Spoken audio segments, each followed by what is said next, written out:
Welcome to the podcast where we take a deep dive into the stories behind construction business leaders. We will share how they got started, how they found success, and the lessons learned along the way. I'm your host, Eric Fortenberry. Welcome to Builder Stories. Welcome back, everybody. Today, I am so excited. I've got a very special guest, longtime friend, all-around rock star. We got Adam McChesney here. He is with Builders of Authority, doing lots of great work for so many of our customers, helping them with all their marketing and everything. But he's also involved in a few different construction companies as well, which is super cool. He's got coast-to-coast roofing and exteriors, as well as backyard transformation. Both of those companies are located in Long Island, New York. Really excited to have you on today. Welcome to Builder Stories, Adam. Yeah, Eric, thanks for having me on. Excited to be here. Man, so, I feel like this is a long time coming. Why don't you kind of kick us off with give us a little bit of background, who you are, how you got into to Builders of Authority, what you guys do, and maybe a little bit about the construction companies as well. Yeah, absolutely. So Adam McChesney, born and raised here in St. Louis, Missouri. Lived here pretty much my entire life. Married to my wife, Delaney. We have a 2-year-old Murphy. I spent 5 years in medical device sales right out of college. So if anybody's familiar with CPAP equipment, the masks, the devices, ventilators, even before they were popular in COVID, I sold that. So I was in and out of sleep labs, selling our products to durable medical equipment companies, trying to get them scripted by physicians, etc. And that was great. At the age of 28, I was promoted to a key account manager role, made more money than I ever thought I was going to do, and had a great company benefits. I mean, it was just an amazing place to work at ResMed. That same year in 2018, I was getting ready to propose to my now wife, Delaney, and I was just thinking about the future and saying, hey, I'm making good money, but I'm traveling all the time, and I have no say on when I go and when I don't go. So I was sitting in a hotel room in Kansas City, Missouri, and I typed into Google how to make money online. And I was looking at a bunch of different stuff, eBay, drop shipping, Amazon reselling, like all of those different platforms that are out there. I might have got those two mixed up. But anyways, I was doing some research and I ended up getting retargeted by an ad on Facebook that had this nice, shiny apartment complex. And it was like, wouldn't you love to own this without having to pay for the property, without having to worry about tenants, without having to, basically do what a real estate investor would do? Because I was also looking at investing in real estate too. So it was, marketing and advertising at its greatest format and as an example.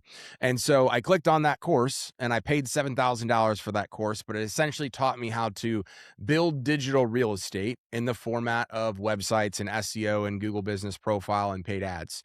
So from 2018 to 2020, I ended up building over 200 websites that I owned and operated. And so lost a ton of money, bought hundreds and hundreds of domains, built the sites, got the Google Business Profiles verified and up and running when it was way easier to do than it is today, and just started testing a bunch of stuff out. Up to the point where I was like, hey, I don't necessarily know what I'm going to do with this, but at some point I want to go full time with it. And so by the time 2020 came around, I had a ton of experience, a ton of case studies, and I said, hey, this is going to be the year I'm going to leave medical sales. And then we all know what happened with COVID. That kind of sped up the process because I was working from home a bunch and just had the opportunity to go full time. And so that happened in July 2020. I did it on my own for 9 months. Then I became a franchisee of a digital marketing company. Then I became a partner there, exited that company in 24. And in that process, started Builders of Authority in 2023, because when I first got started in doing digital marketing full-time, I had to create a name for myself. And where Builders of Authority originally came from was people need to understand who you and your company are, but really your personal brand, because people buy from people they know, like, and trust. And I went from selling medical sales, medical equipment and all that stuff, where I had 2 competitors, to digital marketing. And in my 4-story office building right now, there's literally 7 marketing companies in here. Wow. So competitors in every which corner. I had to find a way to separate myself. So I just started sharing my story. Very few marketing companies are going to create 200 websites and not get paid for them. I kind of paid the dumb tax and the expensive tax, if you will, to just learn the craft while I was doing it, while I was also sending leads to people and just providing value for free. And then I started to share my story in 2020, and that really escalated over about a year to where we started to get a ton of leads coming in. So I started the personal branding mastermind, which was Builders of Authority, teaching people the strategies on how to post organically on social media. Once the exit was finalized from that other agency, I was able to relaunch our digital marketing company in 2024. So we're relaunched as of about 18 months ago. Website design, SEO, Google Business Profile, paid advertising. We have 37 employees, almost 100 clients, mainly in the contracting and home services space. So it's been a wild ride and a journey. What I didn't share is one of those first websites that I built back in 2018 was an auto glass website here in St. Louis. And I was just throwing stuff at the wall, trying to figure out what industries were easy to rank for and which ones were much harder. And auto glass was a website that I ended up having success with very early on in 2018 and in 2019. And then in 2020, the guy that was essentially renting my digital real estate of the calls said, "Hey, Adam, I can't pay you what this is worth," because it got to the first page of Google and started generating 300 and 400 phone calls a month. So I decided to start the company after trying to sell the website and sell all the digital assets to SafeLight and every other local competitor in town. So I started that company in 21, brought my uncle in as a business partner in the middle of 2022. We just scaled it to over $1 million and exited on October 1st of 2025. That same day is when we launched Coast to Coast Roofing and Exteriors and Backyard Transformation. So I got out of one business, got into two more, and yeah, a wild story. Yeah, man, that's pretty awesome. You know, again, you've always impressed me with your depth of knowledge. I did not realize it had come from all of the free work and all of the websites and everything that you built on, basically just for free. There, that's it's pretty cool, man, to see though. You've been able to truly become an industry expert. Just with a lot of hard work, grit. And I think that's some of the best leaders out there, the ones who put in the time and the effort, and they don't take it for granted. And knowing you, I know you lead by example. You wear your heart on your sleeve. You're one of those types of people who, if somebody needs help, you're going to bend over backwards to get them that help. I appreciate that. Thank you. Yeah. So I'm curious. So, like, when you've, obviously you've been able to kind of see a lot of different types of businesses and industries out there. I've seen that you've really worked very heavily with, home services and construction type businesses. Like, what are you seeing their biggest challenges are from a marketing standpoint? Like, where are these types of businesses really, stumbling along the way, and what's causing them to kind of make their lives a lot harder than it needs to be? I'd say it's end to end on business operations as a whole. So everything from utilizing software or lack thereof, like JobTread, all the way to lead handling when people call in and answer the phone, follow-up processes and systems, marketing. What we saw when I got into the industry in 2020, right? So I'll take it back to then, where a lot of companies scaled back their marketing because they didn't know what was going to happen. Well, then we all know what happened, where money got flooded into the marketplace and people started to stay home more. They weren't taking vacations, and they started to use that money to invest or reinvest into their home because home prices were skyrocketing, and it really hasn't gone down since. And so with that, right, there was this false sense to a new reality, I think, in 2021 and 2022, even into 2023 a little bit, where you could actually not run a good business on paper and still grow and still make enough money because the demand was so high. Well, once that started to even out in 2023, it really came down to the people that were consistently still marketing, even though they were busy and didn't necessarily need the leads. And they were setting their business up for success with things like JobTread, making sure that the customer experience as a whole for their clients was solidified, getting the Google reviews, and just running a good, solid business. For 2.5 years, you were able to not do that and still get by. And so we're seeing people, right, whether it's marketing and advertising and sales or software and technology or hiring and recruiting, whatever the aspect inside of their business, we're seeing people try to make up for years and years 2.5 years, potentially longer worth of neglect to say, hey, I don't need more leads right now. I don't need to work on my processes and systems. I don't need to make sure cash flow is good. I'm okay right now. So people were short-sighted thinking, and the people that we're seeing right now win and have consistently win over the last couple of years, we're always thinking ahead of the curve. And so now it's like, hey, how do we minimize risk? How do we make sure that we're getting short-term wins and identifying those opportunities for clients, and then also setting them up for long-term success? But a lot of people think they need stuff right now, or don't need stuff right now, and they end up neglecting areas or multiple areas inside of their business that are going to come back to eventually, work against them. Yeah. It's so interesting. I feel like a lot of times people don't really fully understand marketing, and or maybe they don't value it. A lot of times people sort of bundle sales and marketing, and it's two very, very different things, right? And so, they feel like if they have a sales problem, they often turn to blame the sales guy or the estimator or whoever's, out there doing the pitch. And it's like, the reality is you're probably just not getting enough at bats and you don't have enough leads coming in. So, how often do you find like you're having to educate people on like, what is marketing and why do you need to invest in marketing separately from just investing in sales? That's a great question. And so, with that, a big component of all my stuff, as you mentioned before, has really been the personal branding education side of things. So, what we found since we've relaunched, we've kind of identified who our ideal client is right now, who is actively somebody that we can help inside of our digital marketing agency. We also know there's a whole slew of people that we can't help right now, whether they don't have the right marketing dollars, they don't have a process and system in place for lead handling.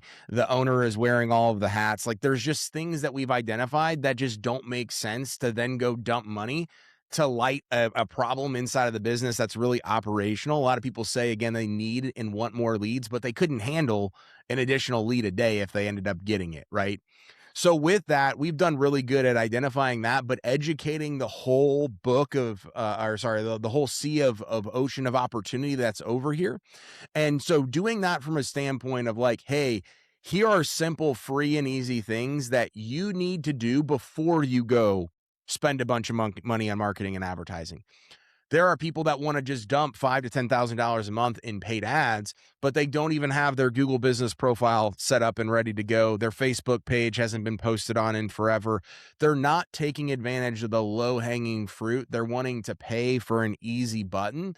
And that's just not how any of this stuff works. So we've really transitioned to, hey, we know who we can serve, but we also know who we can help and eventually level them up to be an ideal client.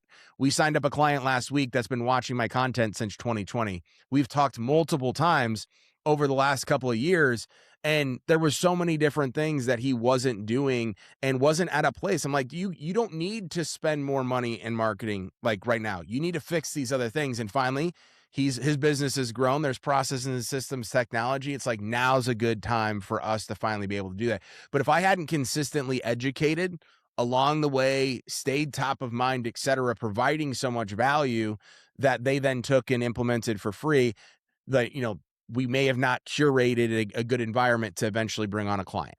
Yeah.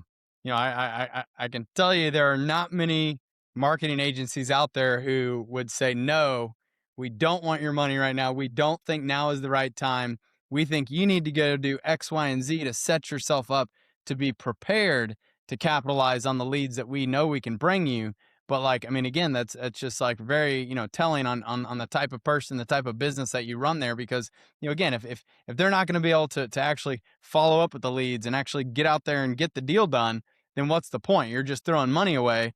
And I would even argue you could actually be doing more harm to your business if you're not being responsive and you're not doing a good job nurturing those leads. Like I've seen people get, 1-star reviews just because the prospect didn't have a good experience working with your company because you didn't follow up. And like, that's like the worst thing that could happen is if you go spend money and now you're, in turn hurting the brand. So, I really appreciate that, that you guys take that holistic approach. and do a good job helping them understand more than just, hey, here's the tactical things that we can do for you, but like, here's the bigger picture, right? Like, you got to be set up from an operational standpoint to be able to capitalize on that. And I think that's huge, man. Can, can you talk to us a little bit more about, again, I think a lot of entrepreneurs and a lot of businesses, they don't understand the difference between like the personal brand and the leader and the company, and the company's brand. Like, so, a lot of times it's like, all right, and honestly, I've learned this from you too. Like in my last company, in this company, I'm like, I am job tread.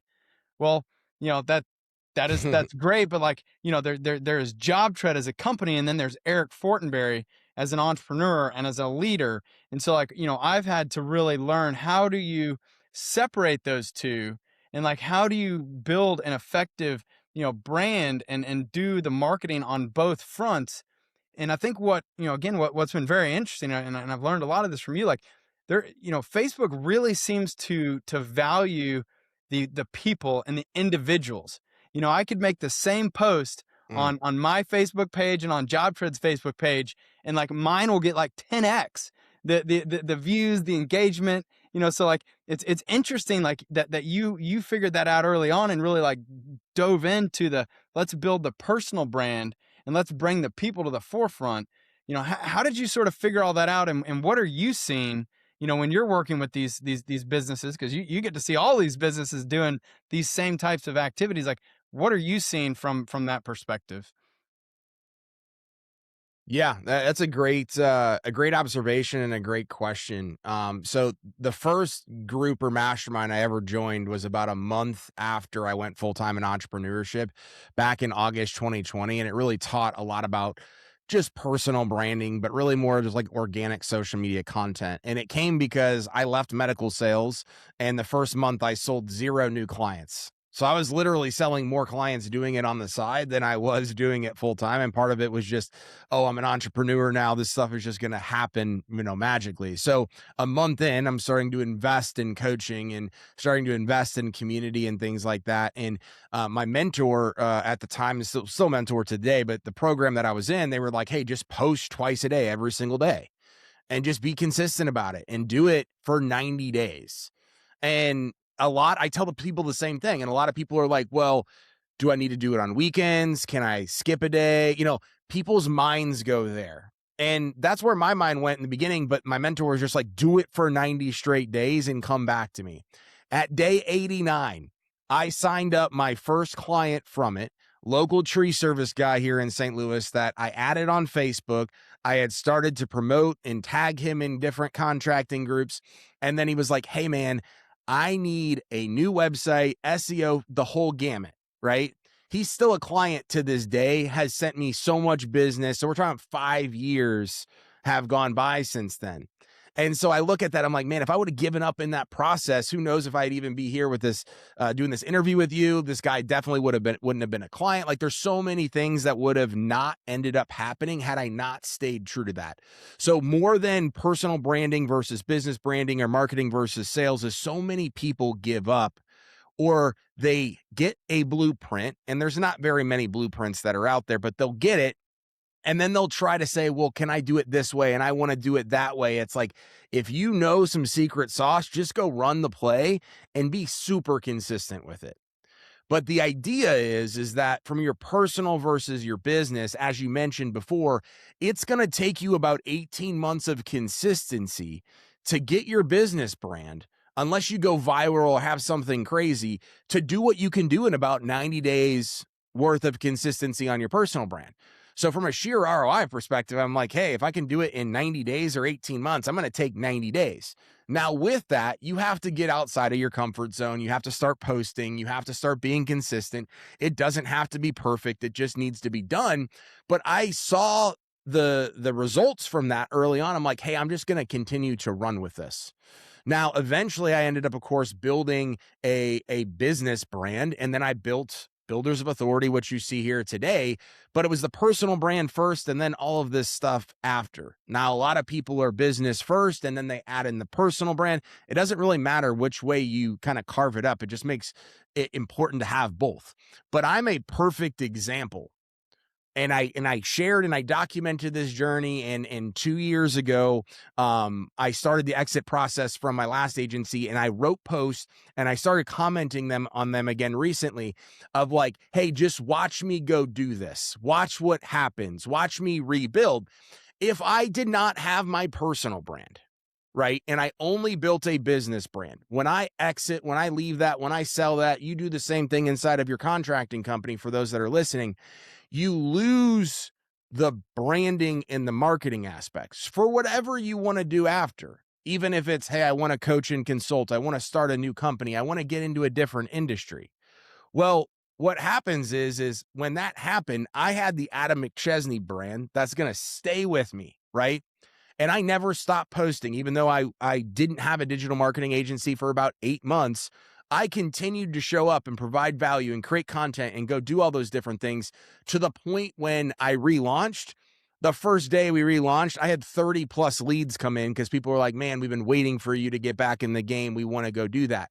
Had I not built a personal brand and only built a business brand, wouldn't have been possible to get to where we're at today. So that's why it's so important to have both. You can't really have one without the other. If you are looking out for your business, because I know people that are like, I'm just going to build a personal brand. You don't want to do that. I've had the heartaches of just doing that, but you don't want to not have the personal brand in case you decide you don't want to do this business anymore or something else happens.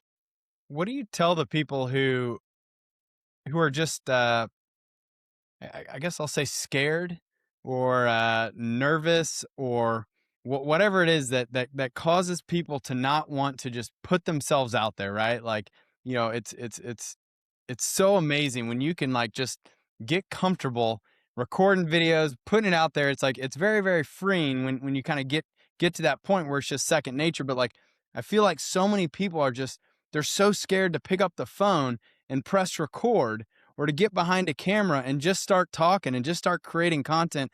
How do you help people get over that fear, that anxiety, because it's debilitating to many people, and it causes them to not be able to take that step to start building their own personal brand.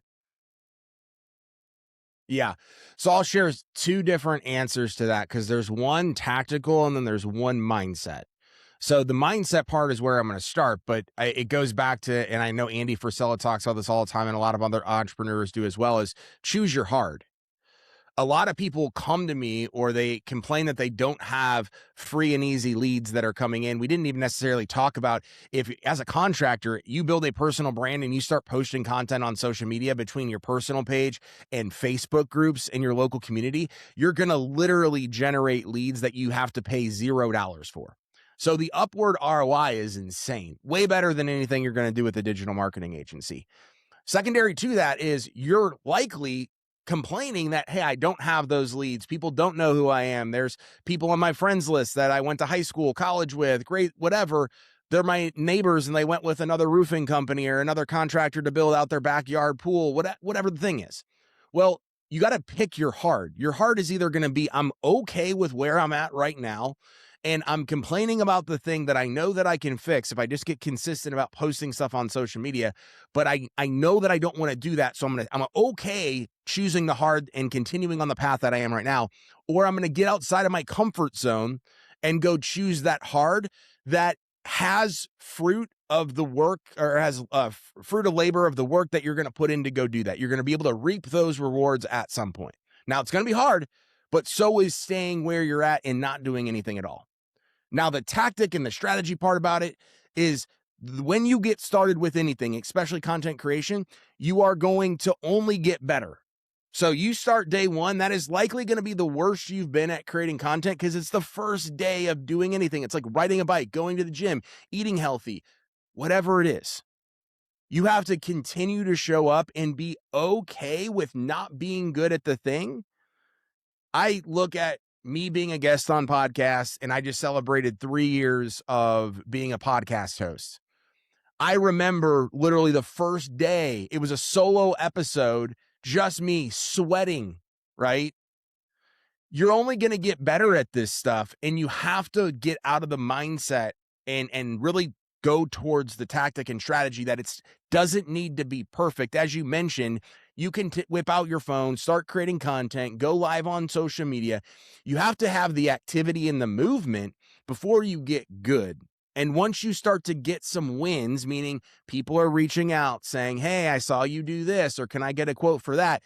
It's the dopamine rush that you want to keep going and getting more of it. But the other thing is, very rarely are you going to make a post and just get an immediate lead. A lot of times it comes from consistency, and they see 4 or 5 posts and then they reach out. So even if you do get an immediate lead, it's usually not because you did that post. And that's where people get seduced by success. They see it and they're like, oh my gosh, now I'm good. I can stop posting, whatever. And or they're not getting leads. So they're like, oh my gosh, I'm going to throw out some random posts and I'm just going to go do that. And then I do it for a week and no leads come in. So I'm going to stop again. You can't get seduced by success. Yeah. No, that makes total sense. What would you say to the people that are questioning, how important is branding, and especially like in construction? A lot of people think that, price is ultimately, what's going to win deals, and people are always choosing on price. Like, how do you sort of try to, address that? So price is the barrier when people don't know the brand. So when you don't have Google reviews, you don't have a nice website with all the branding, you don't have a social media presence, you're not active in local networking, you're not active in the community doing charity. Like, when that all is not done, you are going to compete on price. So the alternative is, hey, I'm going to go build this brand with a nice website, with social media content, personal brand, being involved in the community, doing all this other stuff. So when your price is premium, because of that, you're able to still win those jobs and have the solid profit margins and run a good business. But yes, a lot of people compete on price. It's because they haven't built the brand. If you don't build the brand, you will compete on price more times than not, and end up taking on bad projects, working with bad clients, and from there getting negative reviews. What do you think makes a good brand, like, makes it magnetic, where people are just like attracted to it? Like, how can a good brand help somebody really stand out in a competitive, crowded market? Yeah. So I think from a holistic standpoint, right? Obviously there's the color and the aesthetics, and there's the consistency behind all of that. So I have a brand, and a lot of people, I mean, we built the brands, we did the logos, we did all that stuff. We do it for clients. We did it for coast to coast roofing and exteriors. We did it for backyard transformations.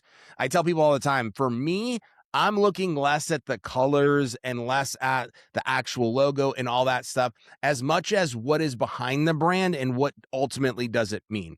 Because a lot of people are like, well, I'm just going to go pick a crazy color like purple or lime green or whatever. I'm like, but do you love that as the business owner? Are your customers going to understand that? Like, are you going to have a whole story component with it? Or are you just doing it to be like out there and outrageous and all of those things? If that's your goal and you're good with that, then like totally go ahead and try to do that.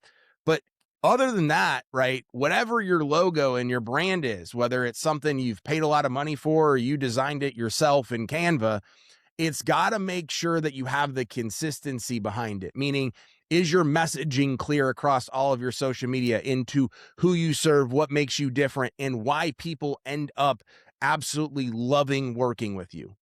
And then from there, the Google reviews, like, I look at that as being more and just as important as what the brand looks like, because somebody types in whatever it is near them, you're going to pop up probably higher because you have more quality and quantity reviews.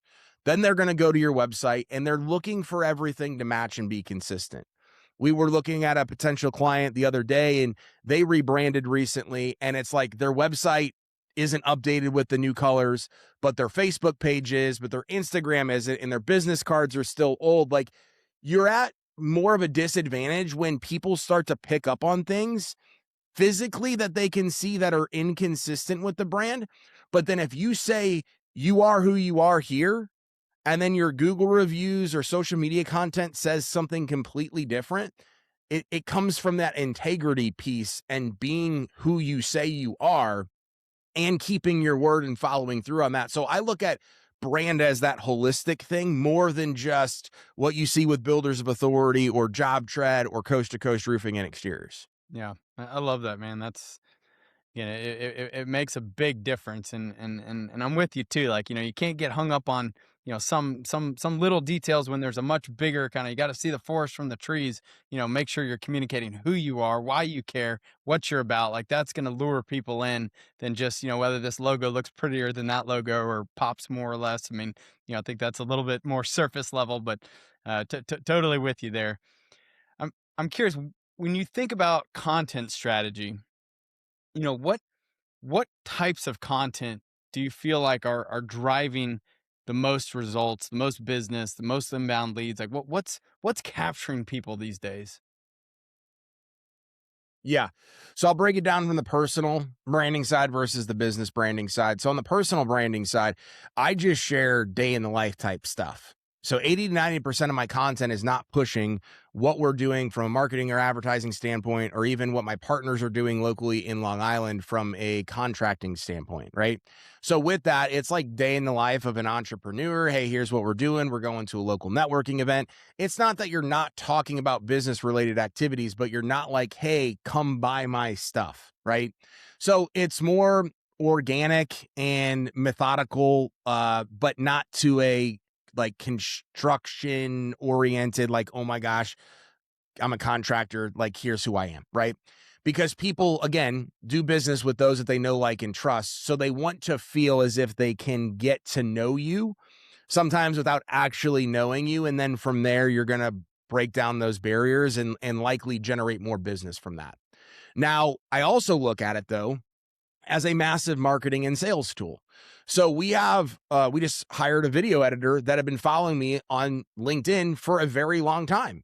She's like, Adam, I love the content that you post. I love how you run the company. Like, I've always wanted to work specifically for your company. Same thing with our marketing manager. We have found so many awesome employees from my personal brand too. So a lot of people are like, man, I need leads. I want all this stuff. Well, you also need people too, right? So if you can use your personal brand and your business brand as a recruiting mechanism, win-win, right? Now, when you're talking about the business branding side, I like to keep consistency around everything. So then that way it's easier to create content. But again, I'm going in there knowing that I'm not ultimately going to sell a bunch or generate a ton of leads from one individual post. So for our auto glass company, as an example, we had themes to the day of the week. So maintenance Monday. So what was a maintenance tip that we could provide people to make sure that their rock chip, as an example, didn't go and Spider-Man the entire window where they would fully need a replacement? Or what were other little things that they could do? Then we did Testimonial Tuesday. So every Tuesday, and we still do this to this day, still goes out, screenshot of a Google 5-star review. Hey, here's a little bit about the review itself, who on our team did the review, and then maybe a picture of the actual completed repair or replacement. Wednesday, why us Wednesday? So why are our customers telling us on the phone, in Google reviews, etc., why they're going with us? And how do we lean into that? Then on Thursday, we have Transformation Thursday. So broken glass picture, completed glass picture. And then we explain a little bit about what happened with that repair or that replacement. And then Friday, FAQ Friday. So what are frequently asked questions that people call in? We got it all recorded. We're able to take it down with AI, see what questions people are asking, and then we turn that into content.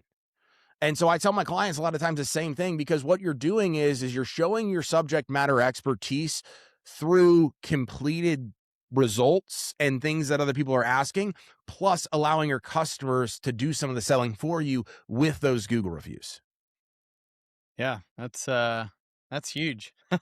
I think you just laid out a nice little marketing plan for all of us, right there. Every day, different, kind of having the themes.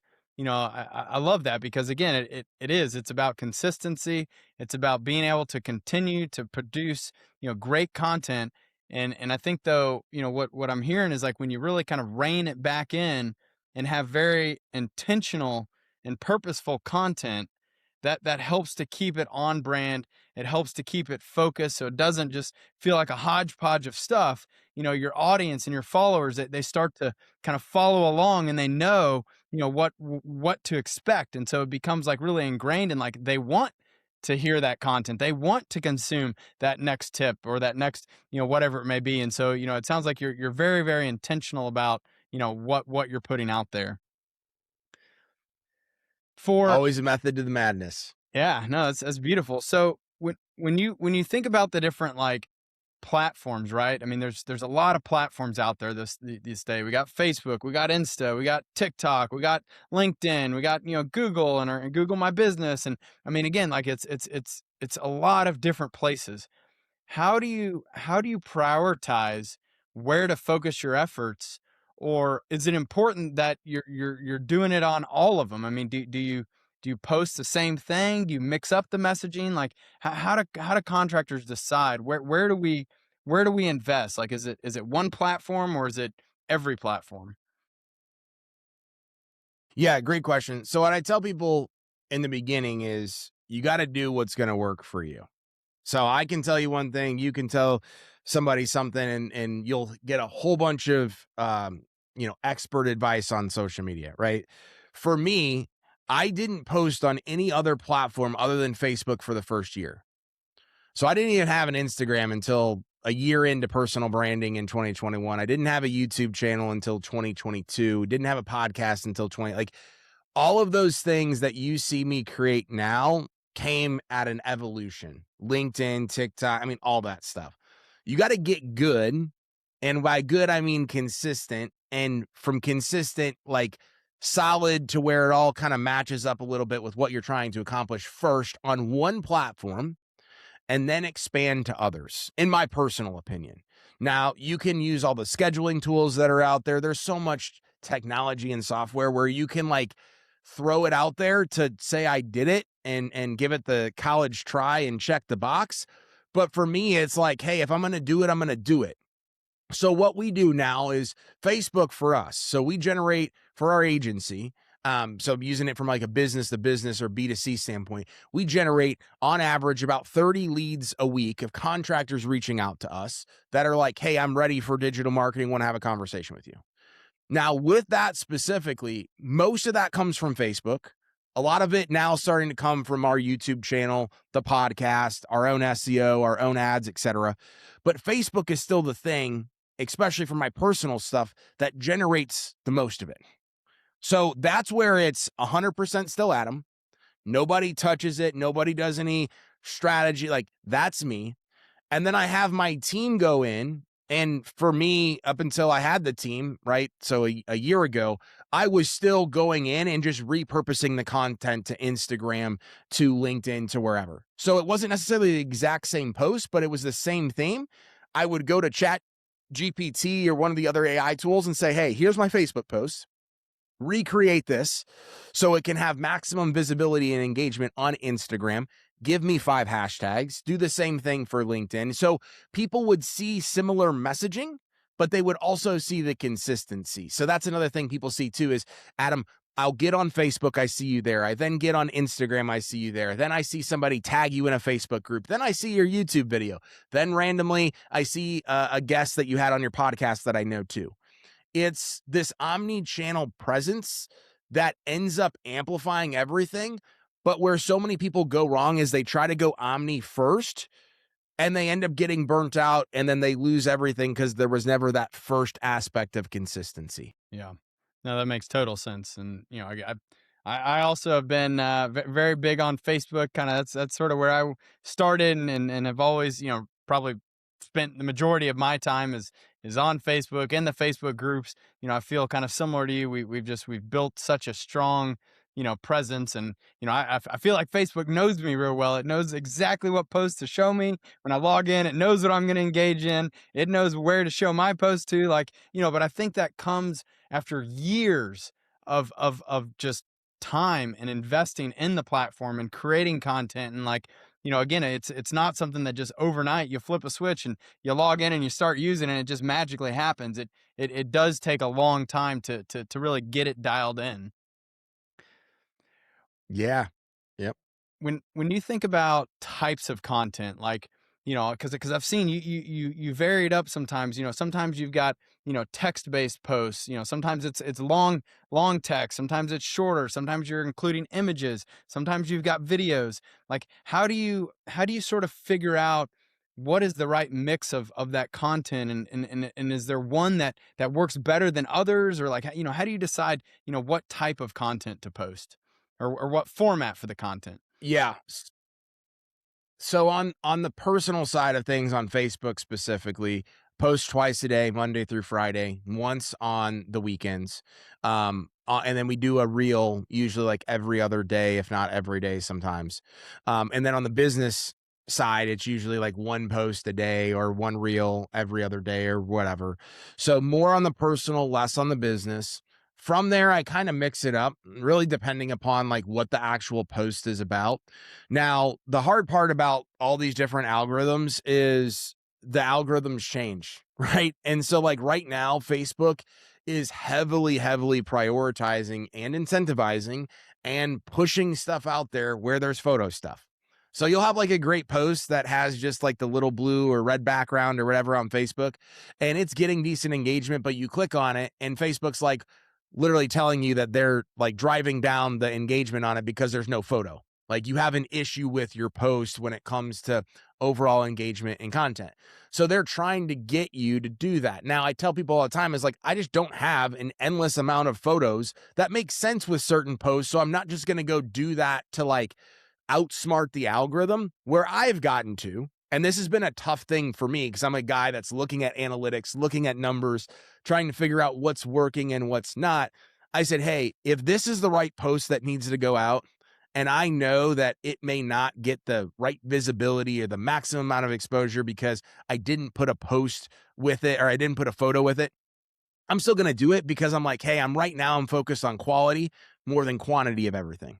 Meaning that when I actually usually get less eyeballs on a post, that's usually generating me the most opportunities.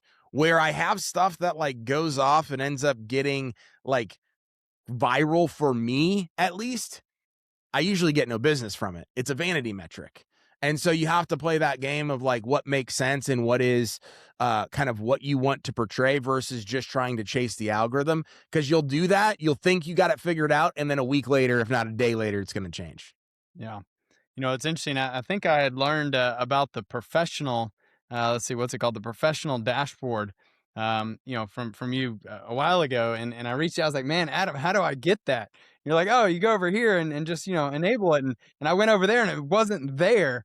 I don't know if I've actually shared this, but Yeah. that sent me on this like 6 month long, like just like every couple days.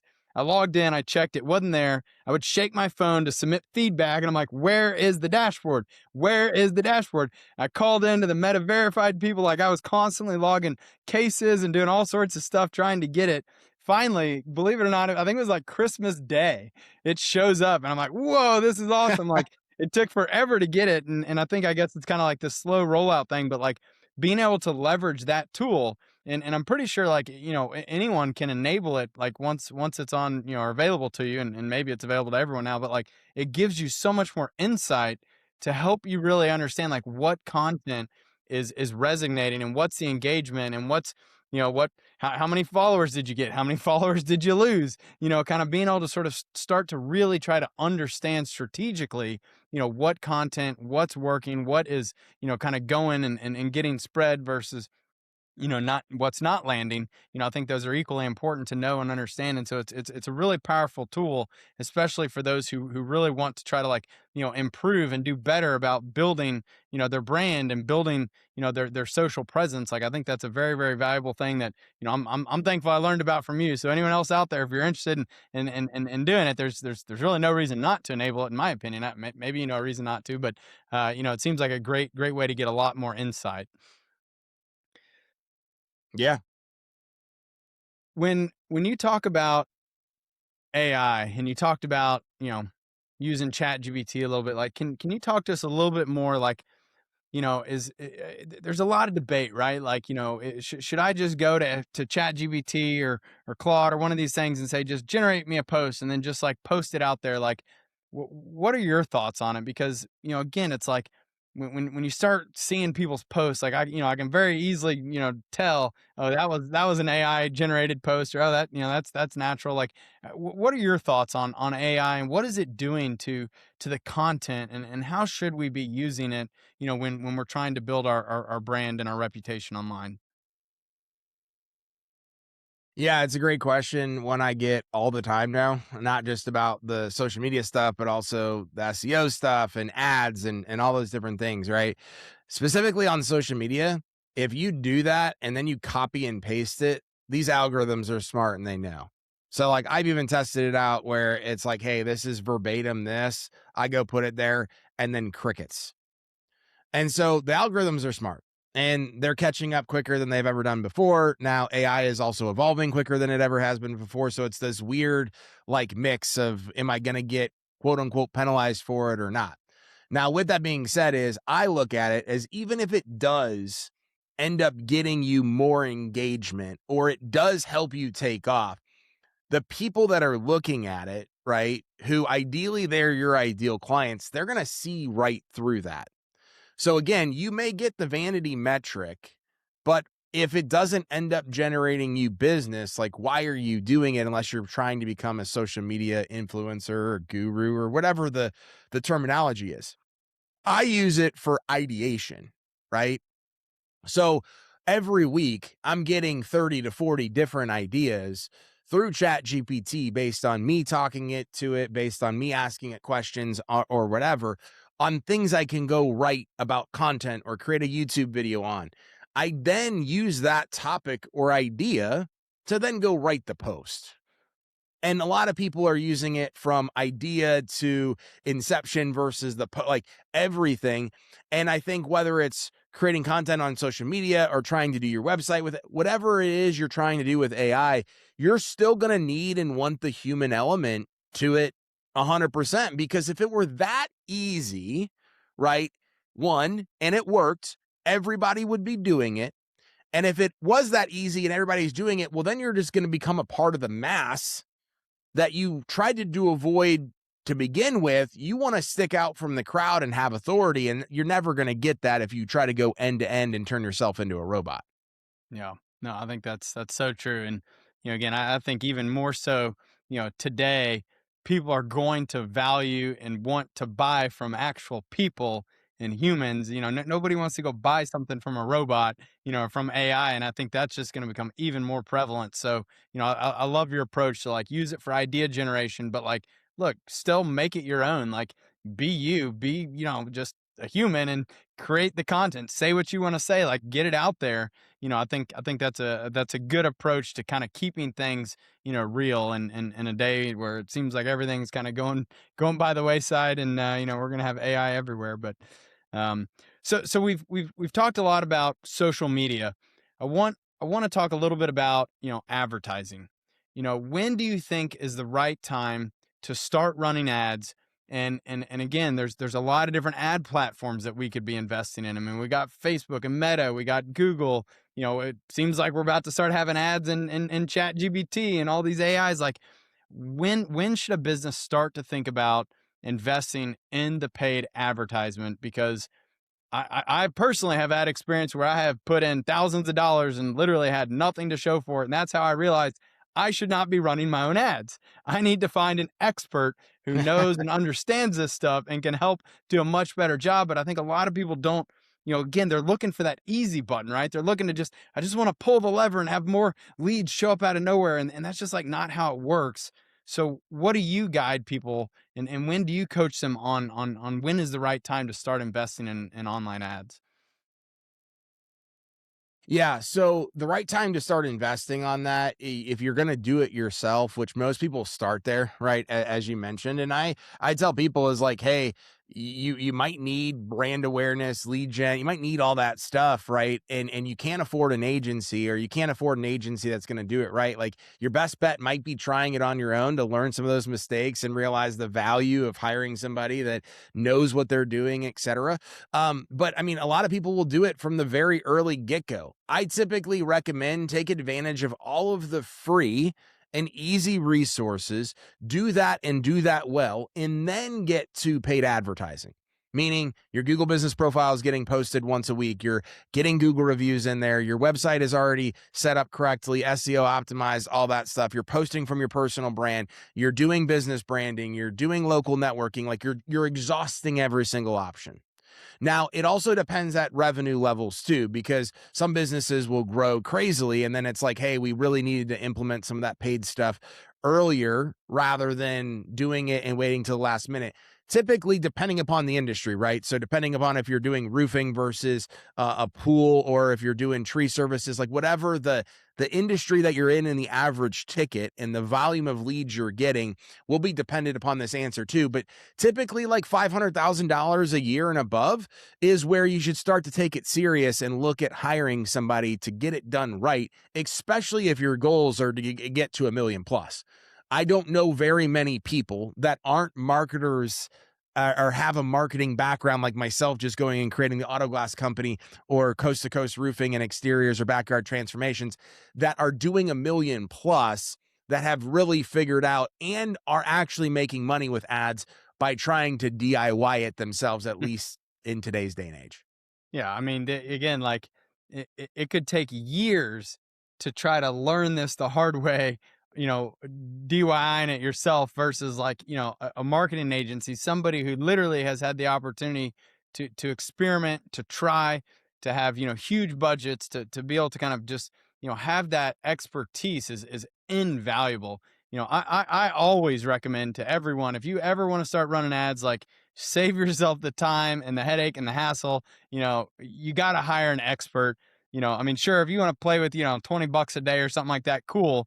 But like, when you really want to show up and start, doing it professionally, as, and kind of doing it in a way that will actually generate revenue, I highly, highly recommend everybody find a professional who can do it. And I would take it a step farther to say somebody who really understands construction and local targeting, because again, there's, like you said earlier, there's, thousands and thousands of marketing agencies out there, but like, you got to find somebody who understands your market, understands your industry, the type of work you do, to make sure that they're an expert and can really help you be able to do it the right way. Otherwise, I mean, again, I've seen people spend, thousands and thousands and thousands of dollars and have nothing to show for it. And like, that's the worst thing ever, right? So I am curious though to get your thoughts. When do you think the right time is for a construction business to hire a marketing agency? I see a lot of people who, they feel like they need to, hire, a full-time employee, because there's so much to get done from a marketing standpoint. Like once you understand marketing, you're like, whoa, like there are a million things that we need to be doing, and we feel like we need it all at once. But the reality is that hiring, one person, like, marketing is so in depth, and like you're never going to be able to find that one special unicorn who can go from, writing Mm. great content to designing something awesome to building a website to running your social to doing your ads. Like that, in my opinion, that is the greatest benefit of hiring a marketing agency, is that you get to tap into a team of people, and they can bring all these different experts to the table, and you're going to spend a fraction of what you would most likely need to spend to find that one person to come on full time. So I'm curious to hear from you as a marketing agency, like when do you think the right time is for somebody to hire, and outsource their marketing? Yeah, I mean, awesome question again. I'm going to start with what you just talked about hiring that unicorn, because a lot of our clients think, "Oh my gosh, that'd be so easy." And I walked somebody through this the other day that has an internal marketing person, and their internal marketing person reached out to us to say, "Hey, Adam, I need you to sell the owner on why we need to hire you guys, because he wants me to do all of this stuff." And the owner told me like what he's paying this individual, and it's like, it's not that she's doing a bad job or anything like that. It's that that's what is required to pay somebody that can run the ship, that can quarterback the marketing department. But For example, when you work with us, in most of our clients will do SEO with a paid ad on either Google or Facebook. You are getting, between client experience and our entire team with managers, anybody touching your account, about 11 people.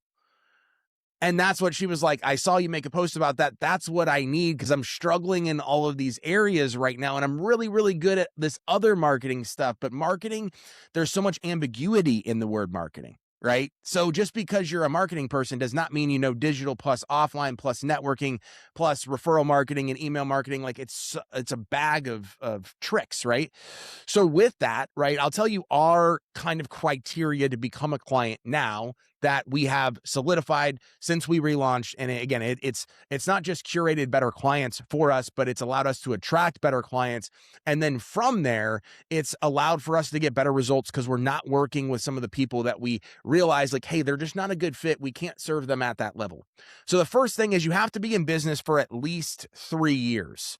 Or if your business is like rebranded, we had somebody that was one name and then they rebranded to the other, had to switch it up because business partners were exiting or whatever, but there was still like a track record of the brand, right?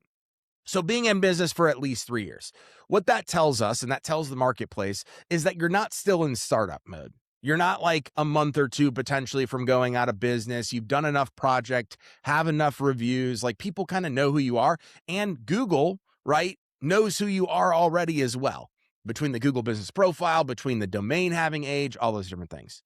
The next thing is you have to be either already at $1 million, like you've already done that in an annual year, or well on your way because you have these projections and are willing to invest marketing and advertising dollars. And there's a growth plan to get there this year. And ideally, obviously, we would be a part of that. So that's number 2. Number 3 is you have to have something like JobTread in place to actually run your business.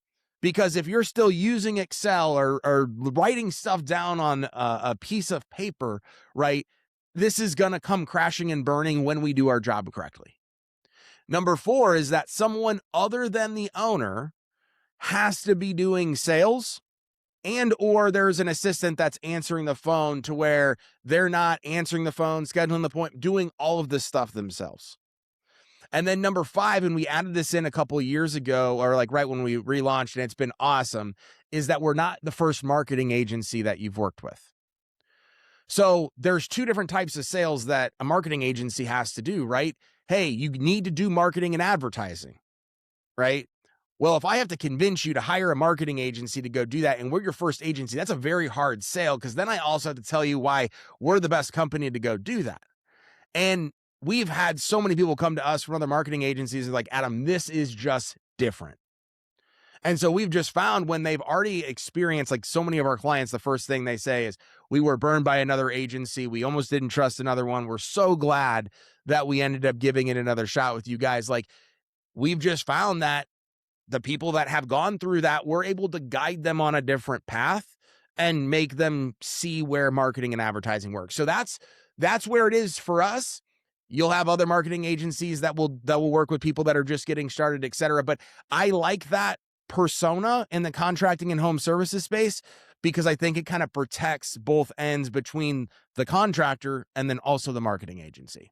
Yeah, that's great. Now, on the flip side, as we wrap up here, I'm curious, can you give builders out there, advice on when they're looking to hire a marketing agency? Like, what should they be looking for? What questions should they be asking? How should they vet a marketing agency? And when they got a couple of them, they're trying to choose between, like, what are the things, what are the gotchas or the mistakes that you've seen people make when choosing, an agency that might not have been a good fit for them? How do they make sure they're making that right decision? Yeah. So the biggest thing that we see is ownership of assets. So the biggest question I tell people all the time is like, ask if you're going to own the website that they're building for you, the ad accounts, all the content, et cetera. We have to design about 50% of our websites that we design. We have to literally design them because the clients that we're working with literally physically don't own the stuff they already paid for. So that's issue number 1. Issue number 2 that I always tell people is like, hey, who is doing the work? A lot of marketing agencies will outsource stuff. And when I mean outsource is there's another player involved, another company that's involved that's actually doing it. And then you're just working with a middleman. So you want to know, like, hey, if I'm working with you, who's actually doing the work? Not to say if they're working with another company that's bad. You just want to know, as the business owner, what's actually getting done and what's actually happening. From there, I always say, hey, can you show me results in my industry? Right? Can you show me results in my industry? Can you pull it up right now? And if they say, well, I can send that to you later or whatever, like, they should have that at a moment's notice to be able to go do that. And then from there, do you work with multiple companies in my market? So a lot of times people will reach out to us, hey, we want to work with another agency, but they're already working with our competitors, and they'll still take us on as a client, but we don't think that would actually make sense. And I'm like, yeah, we're only going to work with one company in a single market in a specific industry. So that's something that I always recommend people ask, that they typically don't think about. Contracts. How long is the contract? Is there a contract? What does the out look like? Again, kind of ties into the ownership of assets. And then who do I get support from? Right? So who am I talking to on an ongoing basis? How often are we meeting? Where are the reporting aspects? What technology are we utilizing, et cetera? So those are some of the key questions that I recommend people asking in their discovery process to make sure they find a solid agency. Man, that's awesome, Adam. I really appreciate you sharing all this today. For all of you who are on JobTread, you can definitely find Adam in our marketplace. I hope the JobTread clients can sort of take up all of your bandwidth so that we can get the most value for all of our customers. But for anyone else out there listening, what's the best way for them to reach out to you and maybe have a conversation to see if it might be a good fit for them to work with you? Yeah, so you can learn more information about our company at buildauthority.com. You can also find me on social media. Facebook is going to be the main place that I'm going to hang out at. Hang out a lot in the JobTread Facebook group too. We also have our own Facebook group called Builders of Authority. Those are going to be the best spots to catch me. All right. Well, thank you so much, Adam, for coming on. I appreciate all of your insight, your wisdom here. Again, I personally, appreciate everything that you've done for me over the years. I've been part of your Builders of Authority Facebook group. You and I've been friends. You've given me tons of great insight, advice. I'm one of those, loyal subscribers and followers and engagers, whatever you want to call me. I appreciate everything that you have put out there. Again, you really are a thought leader. You're genuine. You're compassionate. And I want to thank you for everything that you do to help others to build a successful brand, to do what they need to do to build successful companies at scale. You really are. You're awesome, man. You're top notch. I appreciate you. Thank you so much. Thanks for coming on. Yeah, thanks for having me, man. All right. Have a good one. See ya. Thanks for joining us for this episode of Builder Stories. We hope you enjoyed the conversation and gained valuable insights that can help you in your journey along the way. Don't forget to subscribe to the show and leave us a review. And as always, if you or someone you know has a story to share, please contact us at builderstories.com. We'd love to hear from you. I'm Eric Fortenberry, and remember, every builder has a unique story. Keep building yours.